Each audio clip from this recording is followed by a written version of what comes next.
नमस्कार, मेरा नाम है उत्कर्ष चतुर्वेदी। आप देख रहे हैं अमर उजाला। महाराष्ट्र की सियासत पर ढेर सारी कहानियां, ढेर सारी उठापटक और ढेर सारे अपडेट हर दिन हमारे सामने आते रहते हैं। मेरे ठीक बगल में वो शख्स खड़े हैं जिन्होंने 25 साल महाराष्ट्र की राजनीति को करीब से देखा, कवर किया, लोगों के बीच में उस सच को पहुंचाया जो कि पर्दे के पीछे होता है। जितेंद्र जी आप हैं मेरे साथ, और एक नई परिचय जो आपका कहा जा रहा है वो है लेखक का। हम आपको वरिष्ठ पत्रकार के तौर पर भी देखते हैं। महाराष्ट्र की सियासत पर मैं आपसे बात करना चाह रहा हूं, और जो सबसे पहला सवाल मैं पूछना चाह रहा हूं वो ये है कि इस वक्त महाराष्ट्र की सियासत में क्या कुछ हो रहा है, क्योंकि जो लोग महाराष्ट्र को दूर से देख रहे हैं उनको समझ नहीं आ रहा कि आज वहां की विधानसभा में क्या हालत है। 2 शिवसेना है, 2 एनसीपी है, 1 भाजपा है, 1 कांग्रेस है। महाराष्ट्र को इतने करीब से देखने के बाद आप वहां की सियासत को, अगर सबसे पहला सवाल तो यही कि आज महाराष्ट्र की सियासत में हो क्या रहा है। धन्यवाद उत्कर्ष जी। मैं आपको महाराष्ट्र की सियासत की मोटे तौर पे एक बड़ी तस्वीर बता देता हूँ। ये बात हम सभी जानते हैं कि देश में उत्तर प्रदेश के बाद लोकसभा में सबसे ज़्यादा सांसद भेजने वाला राज्य महाराष्ट्र है। 48 सांसद जाते हैं। ऐसे में जिस भी पार्टी या गठबंधन को केंद्र में सरकार स्थापित करनी है तो उसके लिए ये बेहद ज़रूरी है कि वो महाराष्ट्र से ज़्यादा सीटें लाए। अब अगर बीजेपी या एनडीए कहें वापस से सत्ता में आना चाहती है तो उसके लिए ज़रूरी हो जाता है कि महाराष्ट्र में उसकी आंकड़ेवारी मजबूत रहे। अब हो ये रहा था कि अब से साल भर पहले तक जो तमाम सर्वे आ रहे थे उससे ये पता चल रहा था कि बीजेपी की स्थिति कहीं ना कहीं कमज़ोर होती नज़र आ रही थी और एनसीपी बढ़त में दिखाई दे रही थी। तो अब जो सारा कुछ आपने महाराष्ट्र में अब तक का ड्रामा देखा है उसके पीछे की कहानी वो ये है कि बीजेपी ने अपने सामने जो 2 मजबूत विपक्षी पार्टियां थी उनको तोड़ दिया, उनको दोफाड़ कर दिया। देखिए 2019 का जो विधानसभा का चुनाव था तब तक शिवसेना और बीजेपी में गठबंधन था, ठीक है, ये साथ मानी जाती थी। लेकिन 2019 में शिवसेना अलग हो गई, उद्धव ठाकरे के नेतृत्व वाली शिवसेना तभी दोफाड़ नहीं हुई थी, तो एक वो विपक्षी पार्टी बन गई। उसके बाद में अभी हाल ही में एनसीपी में बगावत हुई। एनसीपी एक प्रमुख पार्टी थी जिसने कि 2019 में कांग्रेस और शिवसेना के साथ मिलकर सरकार बनाई थी। तो अब 3 विपक्षी पार्टियां बीजेपी के सामने थी। 2024 के अगर हम लोकसभा चुनाव की बात करें तो आप देखेंगे कि कांग्रेस की स्थिति पहले से ही महाराष्ट्र में कमजोर रही, वो तीसरी नंबर की पार्टी थी। लेकिन मजबूत पार्टियां कौन सी थी? एक शिवसेना और दूसरी एनसीपी। सिलसिलेवार ढंग से बीजेपी की ओर से दोनों ही पार्टियों को तोड़ दिया गया। पहले शिवसेना को तोड़ा गया पिछले साल जून 2022 में शिवसेना में बगावत हुई, एकनाथ शिंदे ने बगावत की, पार्टी दोफाड़ हो गई। एक गुट एकनाथ शिंदे का बन गया, दूसरा गुट उद्धव ठाकरे का बना। वो एक पार्टी टूट गई, उसका एक हिस्सा बीजेपी ने अपने साथ ले लिया। दूसरी जो बड़ी पार्टी थी एनसीपी, इस साल ठीक साल भर के बाद में उसमें भी बगावत हुई, उस पार्टी को भी तोड़ दिया गया। और उस पार्टी के शरद पवार के बाद जो सबसे बड़ा नाम था, सबसे मजबूत चेहरा था अजीत पवार, उसको बीजेपी ने अपने साथ ले लिया। दोनों ही पार्टियों से जो नंबर 2 के सबसे बड़े चेहरे थे, शिवसेना में उद्धव के बाद सबसे मजबूत चेहरा था एकनाथ शिंदे का, वो बीजेपी के साथ आ गया। एनसीपी में शरद पवार के बाद जो सबसे मजबूत चेहरा था अजीत पवार का, वो बीजेपी के साथ आ गया।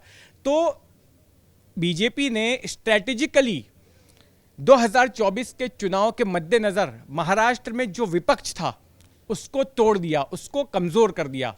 और अब 2024 में जो लोकसभा के चुनाव होंगे तो उसमें बीजेपी को ये लगता है कि बीजेपी की एक कमज़ोर कड़ी ये थी कि उनके पास कोई मराठा चेहरा नहीं था।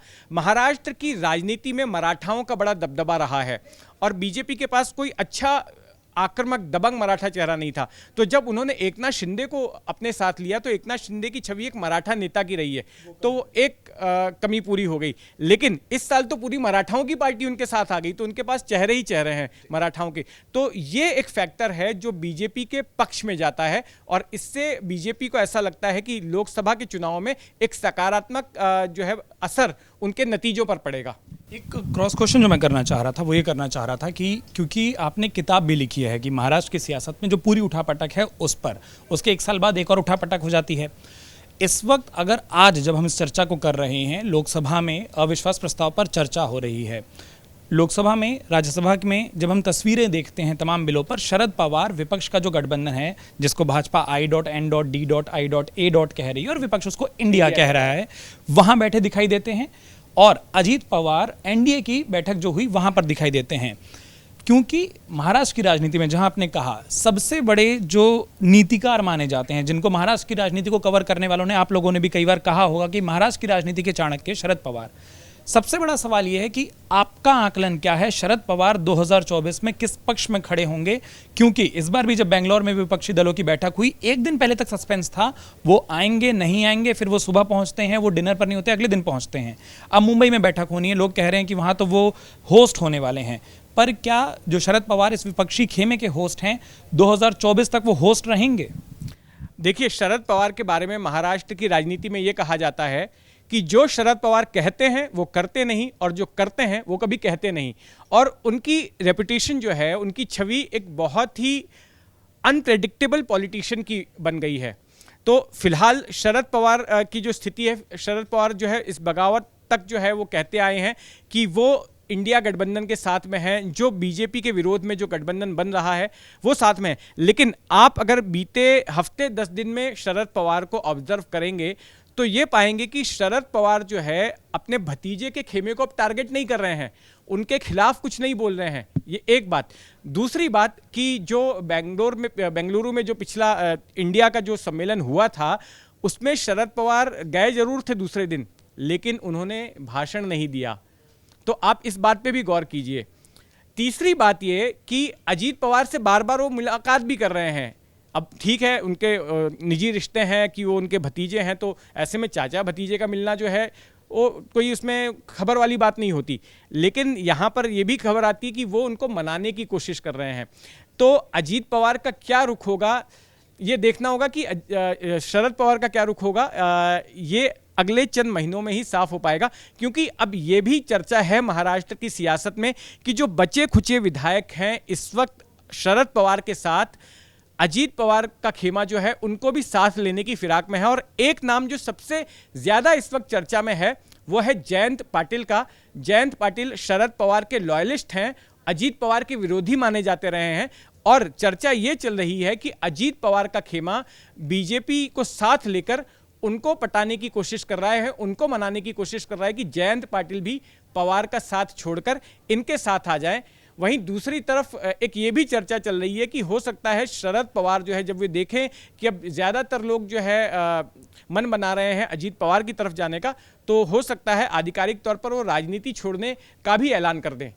जिक्र उन्होंने कुछ दिन पहले किया था और उसके बाद से तमाम कयास शुरू हुए थे। जितेंद्र जी, एक चीज़ और, क्योंकि उस राजनीतिक समझ की जो मैं बात कर रहा हूं, एक कयास जो सोशल मीडिया पर खूब लगे वो ये थे, जिसको विपक्षी भी कह रहे हैं, शिवसेना का जो उद्धव ठाकरे वाला गुट है वो लगातार कह रहा है कि अब तो एकनाथ शिंदे की कुर्सी खतरे में है। अजीत पवार आए ही इसीलिए क्योंकि अजीत पवार एब्सोल्यूट पावर चाहते थे। उप मुख्यमंत्री वो कई बार हो चुके हैं। उनका मानना ये है, या जो तमाम बयान दिए जा रहे हैं शिवसेना उद्धव गुट की ओर से, वो ये कि अजीत पवार तो मुख्यमंत्री पद की बार्गेनिंग के कारण वहां गए हैं और धीरे से एकनाथ शिंदे को हटाकर अजीत पवार को मुख्यमंत्री बना दिया जाएगा। या जो दूसरी थ्योरी सोशल मीडिया पर कई लोग लिख रहे हैं वो ये कि ये दोनों पार्टियों को लड़ा दिया जाएगा और बोला जाएगा कि देखो दोनों ही नेताओं में नहीं बन रही और देवेंद्र फडणवीस का दौर वापस आएगा। आपका आकलन, आपका अनुभव क्या कहता है महाराष्ट्र की सियासत? आप जो कह रहे हैं इस तरह की थ्योरीज तो फ्लोट हो रही हैं, लेकिन बीजेपी की ओर से बार बार इस बारे में स्पष्टीकरण आ रहा है कि एकनाथ शिंदे की कुर्सी को जो है कोई खतरा नहीं है। और लेकिन यहाँ पर सवाल ये होता है कि जब एकनाथ शिंदे और बीजेपी की सरकार थी, इनके पास में पर्याप्त आंकड़ा था बहुमत का। 288 सीटों वाली महाराष्ट्र की विधानसभा है, 145 मैजिक फिगर है, और 145 से ज़्यादा सीटें इन दोनों पार्टियों के साथ मिलकर सरकार के पास में थी। तो ऐसे में अजीत पवार को साथ में लेने की क्या जरूरत आन पड़ी? तो इसी वजह से अब ये कयास लगाए जा रहे हैं कि कहीं ऐसा तो नहीं कि सीएम की कुर्सी से एकनाथ शिंदे को रिप्लेस करके अजीत पवार को मुख्यमंत्री बना दिया जाएगा। इस बात को और हवा इसलिए भी मिल रही है क्योंकि अजीत पवार कई बार सार्वजनिक तौर पर यह कह चुके हैं कि हाँ मेरी महत्वाकांक्षा है मुख्यमंत्री बनने की, मैं मुख्यमंत्री बनना चाहता हूं। इसके अलावा उनके जो खास लोग हैं, उनके जो समर्थक हैं, वो भी महाराष्ट्र में जगह जगह बैनर पोस्टर लगा रहे हैं या चर्चाओं में इस तरह के वक्तव्य दे रहे हैं कि हम अजीत पवार को जल्द ही मुख्यमंत्री के तौर पर देखेंगे।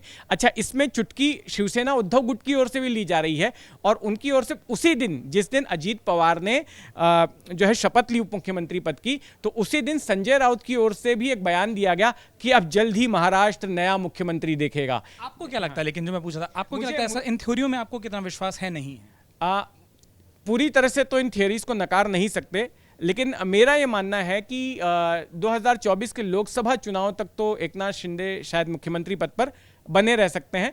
उसके बाद में वो जो नतीजे आएंगे और उसमें जब ये देखा जाएगा कि एकनाथ शिंदे का जो गुट है वो उसका वोट परसेंटेज क्या है, उसको कितनी सीटें मिल रही हैं, तो उसके आधार पर फिर बीजेपी अपना निर्णय ले सकती है कि अगर उनका परफॉर्मेंस अच्छा रहा तो फिर एकनाथ शिंदे आगे भी बने रह सकते हैं। लेकिन अगर ये लगा कि उद्धव को सहानुभूति की लहर मिल रही है कि एकनाथ शिंदे ने बगावत की, तो एक लहर भी जनरेट होती दिख रही है उद्धव ठाकरे के प्रति, और उद्धव का पलड़ा अगर भारी नजर आता है, एकनाथ शिंदे अगर उसमें पिछड़ते नजर आते हैं, तो ऐसी स्थिति में एकनाथ शिंदे को हटाकर अगर अजीत पवार को उप मुख्यमंत्री बना दिया जाता है तो उसमें कोई आश्चर्य की बात नहीं होगी।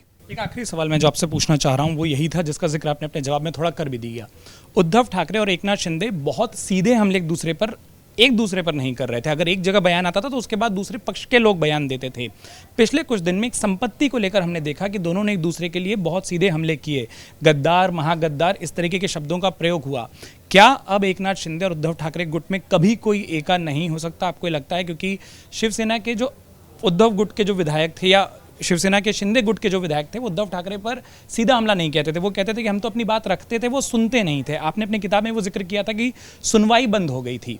क्या कभी यहाँ एका हो सकता है? और दूसरी बात, एक विज्ञापन मेरे दिमाग में आ गया जो एकनाथ शिंदे ने छपवाया था देश भर के अखबारों में, जहां कहा गया था कि महाराष्ट्र में एकनाथ शिंदे और केंद्र में नरेंद्र मोदी, इस जोड़ी को सबसे ज्यादा लोग पसंद कर रहे हैं। क्या एकनाथ शिंदे और उद्धव ठाकरे में एका हो सकता है? और इसी सवाल का दूसरा पक्ष, क्या एकनाथ शिंदे और देवेंद्र फडणवीस ने उस विज्ञापन के बाद एक दूसरे का प्रतिद्वंदी बना दिया है?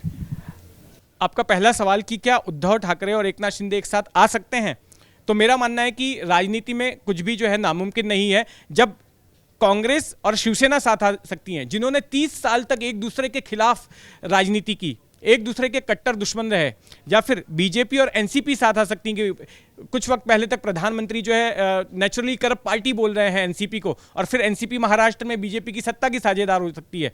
तो अगर ये दोनों साथ आ सकते हैं, तो अगर शिवसेना और उद्धव एक साथ आए तो कोई आश्चर्य वाली बात नहीं होगी। तो इस जो है संभावना से बिल्कुल इनकार नहीं किया जा सकता।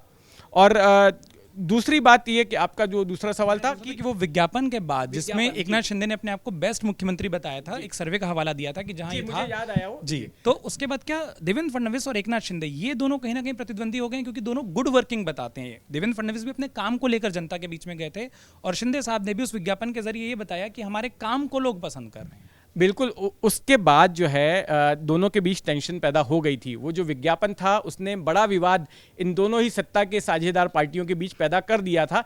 लेकिन उसके अगले ही दिन फिर से एक बड़ा विज्ञापन छापा गया और सफाई दी गई एकनाथ शिंदे की ओर से कि उनकी ऐसी मंशा नहीं थी और वो विज्ञापन गलती से छप गया था, ऐसा कुछ नहीं होने वाला था। तो उसके बाद उनकी ओर से ये सफाई भी आई थी। लेकिन ये बात जरूर है कि बीजेपी, भले ही अगर हम देवेंद्र फडणवीस की बात ना करें, लेकिन बीजेपी के संगठन में उसको लेकर बहुत नाराजगी हो गई थी कि हमारी वजह से ही एकनाथ शिंदे मुख्यमंत्री बनते हैं और आज जो है बीजेपी को ही साइडलाइन करके अपने आप को चमका रहे हैं।